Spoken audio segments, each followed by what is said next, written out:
Get ready with me as a tax-paying mommy. O, diba? Ito yung after natin. Pinakita ko na sa inyo para alam nyo na fresh tayo. O, ayun, nakita nyo kung gano'ng ka-textured yung aking face. Pero hindi ako nahihiya. Parang yung mga nasa posisyon. Lantana ka niloloko na ninanakaw yung mga tax na binabayaran mo. Ay, naku, napaka-very good talaga naman ngayon. Dapat yung matanggal sa posisyon. Kagaya ng pagtanggal ko sa mga dead skin at mga dry patches ko. So, totoo lang, hindi ko alam kung may pag-asa pa itong bansang Pilipinas eh. Pero I would like to be positive. Malay mo, magkatotoo yung birthday wish ni Cara David. Charis! O, ayan, well prep na ata yung aking balat. Pero gagamit pa rin ako ng primer. Try natin ito si Spotlight Prism Glow na very illuminating and hydrating on the skin. Pag pinahid mo siya, parang siya may maliliit na mga pearl-like particles. Ang goal ko lang talaga dito sa look na to, maging yummy skin ako. Hindi ko gusto magkaroon ng perfect skin kasi wala namang ganun, di ba?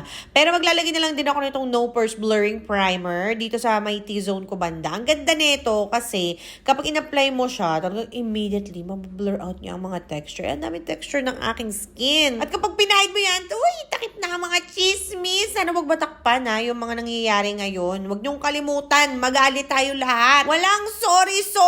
Hindi na tayo tumatanggap ng sorry ngayon. Managot kayo lahat. Ang hirap-hirap magtrabaho. Tapos ganyan lang kayo. Kaya dumadami yung wrinkles ko eh. Kasi yung mga taong ganito eh, nakakasira ng araw. Anyway, look at our after. O diba, fresh skin na.